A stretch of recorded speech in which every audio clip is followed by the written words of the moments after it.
Hey, how's it going, everyone? This is FixerMed, and welcome back to my high-yield biochemistry review series for the USMLE Step 1, NBME CBSE, and NBME CAS examinations. This will be part 11 of my multi-part video series detailing and describing the entire discipline of biochemistry in a high-yield but comprehensive manner. So without further ado, let's go ahead and get started on today's lesson. Today we'll be covering lysosomal storage diseases. These are extremely high-yield, so make sure you know the differences between them when studying them. So let's get started. First off, we're going to look at I-cell disease. The main enzyme deficiency observed in I-cell disease is an absence of N-acetylglucosamine 1-phosphotransferase. The buildup product is many lysosomal enzymes. And in I-cell disease, the main high-yield point is an inability to produce mannose-6-phosphate at the Golgi, leading to the absence of mannose-6-phosphate required for targeting lysosomal enzymes to lysosomes. As a result, lysosomal enzymes are released into the cytosol and serum.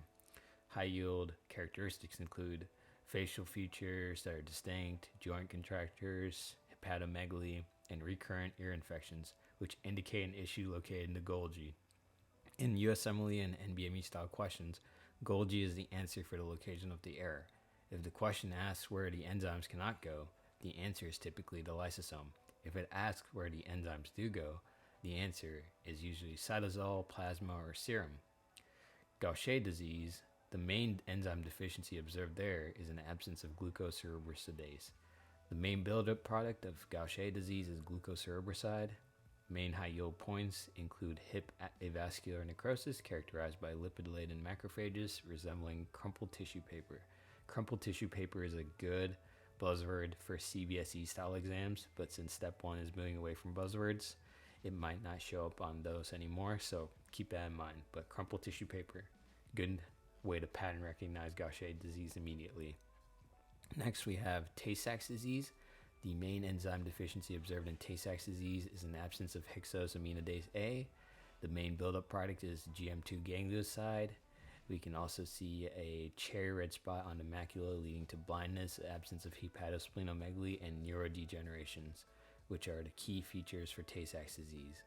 In Niemann-Pick, the main enzyme deficiency observed is an absence of sphingomyelinase. The main buildup product is sphingomyelin, and some high-yield features seen in Niemann-Pick is a cherry red spot on the macula causing blindness alongside hepatosplenomegaly, which distinguishes Niemann-Pick from Tay-Sachs. Both conditions involve neurodegeneration. Hepatosplenomegaly is the main giveaway for Niemann-Pick. So hepatosplenomegaly, Niemann-Pick. No hepatosplenomegaly, Tay-Sachs if you see the cherry red spot, usually, and alongside neurodegeneration. Moving on to the next set of diseases, we have metachromatic leukodystrophy. The main enzyme deficiency seen here is an absence of aryl sulfatase. The buildup product is cerebroside sulfate. We can see progressive neurologic decline as the high yield point for this disease. In Crab disease, the main enzyme deficiency is galactocerebrosidase, and the buildup product is galactocerebroside alongside cycosine. This is also known as globoid cell leukodystrophy, characterized by the presence of giant multinucleated globoid cells and associated with neurodegeneration. Next, we have Fabry disease. The main enzyme deficiency for Fabry disease is an absence of alpha-galactosidase A. The main buildup product is ceramide trihexoside, and Fabry disease is inherited in an X-linked recessive manner. We can also see angiokeratomas, small purple red skin dots resulting from capillary dilation, and this may indicate heart and or renal issues. Moving on, we're going to cover Hurler disease. The main enzyme deficiency observed with Hurler disease is an absence of alpha-L iduronidase. The main buildup product is glycosaminoglycans, GAGs. Examples include dermatan and heparin sulfates. We can observe distinctive gargoyle-like facies, stridor, and aggressive behavior, which characterize a more severe form of Hunter syndrome with the presence of clouded corneas. In Hunter disease, the main enzyme deficiency observed is iduronate sulfatase absence, and the buildup product is glycosaminoglycans, known as GAGs. Examples include dermatan and heparin sulfates. Hunter disease is inherited in an X-linked recessive manner. We can also observe gargoyle-like faces, stridor, and aggressive behavior without clouded corneas, which indicate a form of Hunter disease associated with X-linked recessive inheritance. So Fabry and Hunter, X-linked recessive. I'm going to repeat it again. All lysosomal storage diseases are inherited in an autosomal recessive manner, except Hunter and Fabry disease. Please keep that in mind when going through questions. That's very high yield information, can get you a lot of points if you observe a lot of lysosomal storage disease questions on your exam. Let's move on to NBME style questions. We have a 4-month-old child that presents with coarse facial features, contractures of large joints, and markedly elevated plasma lysosomal enzyme levels. What is the most likely mechanism for this condition? I'll give you guys a few seconds to think this through.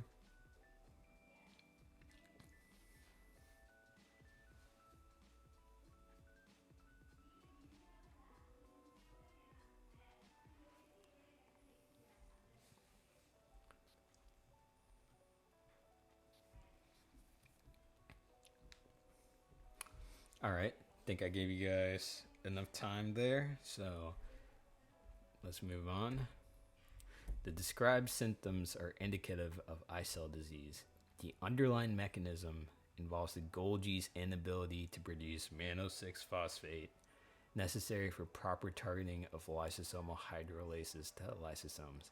In eye cell disease, the enzymes cannot reach lysosomes and are instead secreted into the plasma. Therefore, the correct answer is the abnormal targeting of enzymes to lysosomes. Therefore, the correct answer is D, abnormal targeting of enzymes to lysosomes. So let's go ahead and see why the other answer choices are incorrect. The incorrect choices can be explained as follows. In excessive lysosomal enzyme production, A, there is no indication of excessive production, the tissue lies in targeting. B, impaired lysosomal enzyme synthesis, the problem is with targeting, not synthesis. C, enhanced lysosomal enzyme degradation, the issue is not degradation but misplacement.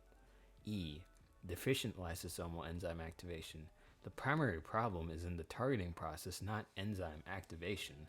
So that explains why those answers are not possible choices for this question. Let's move on to the next question. We have a 6-month-old that presents with developmental regression, cherry red spots on the macula, and an enlarged liver and spleen. Laboratory tests revealed deficient beta-glucocerebrosidase activity. What is the most likely diagnosis? This is a pretty first order question.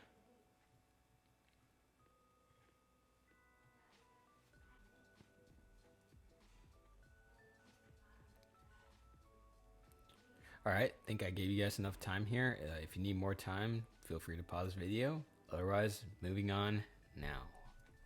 So the symptoms including cherry red spots, hepatosplenomegaly, and deficient beta-glucocerebrosidase activity point towards Gaucher disease. This disorder involves the accumulation of glucocerebroside due to a deficiency of beta-glucocerebrosidase, leading to various systemic manifestations. Therefore, the correct answer is Gaucher disease.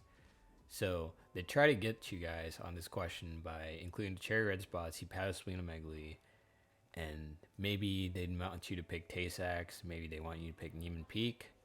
I would have picked Niemann-Pick if I saw hepatosplenomegaly, because that's usually how the questions are. But this was a trick question, so it's actually Gaucher disease due to the beta-glucocerebrosidase activity. Breakdown of the incorrect answer choices. Niemann-Pick disease. Niemann-Pick disease can present with hepatosplenomegaly, enlarged liver and spleen, and central nervous system involvement, but it typically does not involve cherry red spots on the macula. The deficiency in Niemann-Pick disease involves sphingomyelinase. Tay-Sachs disease. Tay-Sachs disease is characterized by a deficiency of hexosaminidase A and commonly presents with a cherry red spot on the macula. However, hepatosplenomegaly is not a typical feature of Tay-Sachs disease. Crab disease. Crab disease, also known as globoid cell leukodystrophy, can lead to developmental regression and central nervous system involvement, but is not associated with cherry red spots on the macula. Crab disease is caused by a deficiency of galactoseroperoxidase. Fabry disease. Fabry disease can present with cherry red spots on the macula, but it typically does not involve significant hepatosplenomegaly. Fabry disease is caused by a deficiency of alpha-galactosidase A. Now guys, that will do it all for lysosomal storage diseases. It's a very confusing topic, so if you have any questions, comments, or concerns, feel free to write them down in the comment section below. Anyways, this is FixerMed signing off. Goodbye and have a great day, everyone.